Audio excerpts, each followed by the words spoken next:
All right, what's going on, you guys? Nick here with Nick Strength and Power. So in this video, I wanted to introduce you guys to a bodybuilder by the name of Francis Benfatto.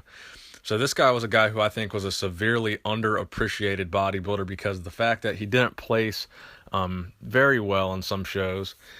He had a pretty long career throughout the 80s and the 90s, so technically he wouldn't be considered a classic bodybuilder from Arnold's era, but I still consider him to have a very classic physique. Now, this was a guy who was known for his symmetry, his proportions, and for his conditioning, obviously not for his size. In fact, his nickname was both Mr. Proportion and Mr. Symmetry, so that's basically what he was known for. As you can see in some of these pictures, he had great proportions and excellent symmetry, as you can see in this photo right here. I mean, look, it's like perfect symmetry. So if we go to his bio here and scroll through his competition history, you're not going to see a whole lot of first place finishes. In his very first competition, the 1982 Mr. France, he won that show. He won the Mr. Universe middleweight division, I believe, in 1985. And then aside from those two shows, I don't think he won another pro show after that. There's a handful of third place finishes, a handful of second place finishes.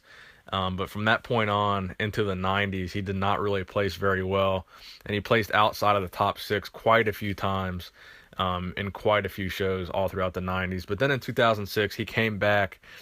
So that's after a 13-year hiatus. His last show before 2006 was in 1993. And then he came back 13 years later and competed in the IFBB Grand Prix Australia. So that was pretty cool that he did that, and that's kind of another thing that he was known for, was the fact that he was able to maintain his physique all the way throughout, his later years into his 50s, his 40s. He still had a really, really incredible physique. I believe in some of these photos, he's in his 40s. You can definitely tell an age difference in the face on some of these photos that I'm showing here. Like this photo right here, I believe he's in his 40s. You can tell there's a significant age difference in his face.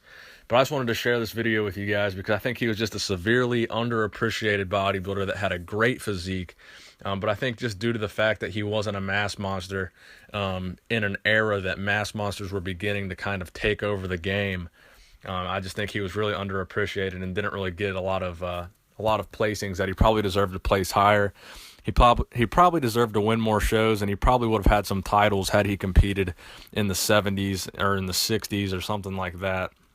He probably would have been a lot more successful than he would have been in the late 80s and all throughout the 90s. So I hope you enjoyed the video, guys. Nick Strength and Power, signing out.